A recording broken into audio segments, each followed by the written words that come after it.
parents, upbringing, environment, that can ruin us just as it can make us. You know, the kids who were really fun, popular, and great and well-adjusted in school, they had a different environment than the kid who never said anything and had some trouble going on at home, right? That's like a cliche. It's so obvious now. Now we look at the way that people are, the way that people behave. And as adults, we carry 99% of the crap we had in childhood. We can slowly start to outgrow it and we can slowly start to become confident, but it doesn't mean all of that stuff goes away. It has to be a manual process. Just like if you're 100 pounds overweight, you don't just gradually, oh, you know what? I just randomly got in shape. No, you had to change your habits, right? You had to change the way you eat. You had to change the way you exercise. And usually you have to change the way that you think about yourself. Because if you and I grew up together and you were fat when we were kids, and this is hypothetical, I have no idea whether or not you were fat or not. All right, let's say that you were like 100 pounds overweight. You were always the fat kid, and then we went to college in different places, and I haven't seen you, and then we have our high school reunion, and you're thin, right? I know you've made a change, and it's dramatic, and everyone that knows you knows that you've made a change. Now, if I was always the shy kid, and, you know, all the way through middle school, high school, and then I go to college, and we have our high school reunion, what would it take for you to notice that I'm less shy? And how would you measure that?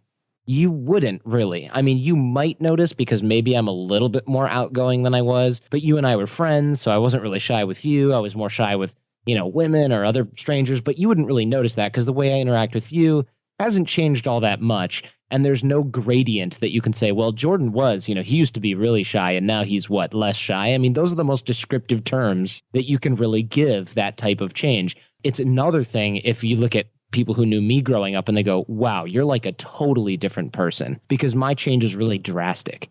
So when you look at somebody who has a physical change that's dramatic, you go, wow, you know what, you really did something. What was it? And they have a strategy that was backed by science that looks like it probably was the reason why they've changed the way that they appear.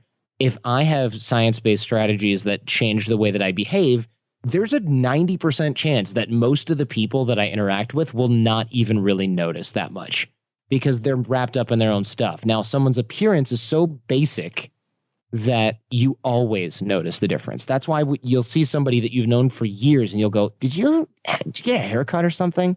But you would never go, hey man, did you suddenly talk to three strangers that you never would have talked to this morning? You'd never, you never will have that. So it's in part, it's measurement or lack of ability to measure.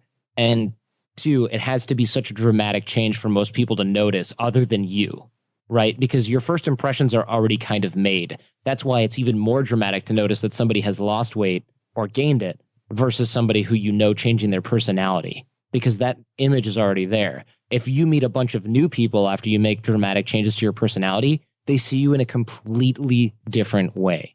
That's why I go by my middle name now, which is Jordan. And people who I grew up with are used to calling me, let's say, Eric, right? So people who I'm young, when I was younger, they go, man, you don't look like a Jordan. I can't call you Jordan. Mm-hmm. And people that I meet now go, oh man, I can't call you Eric. There's no way I could call you Eric.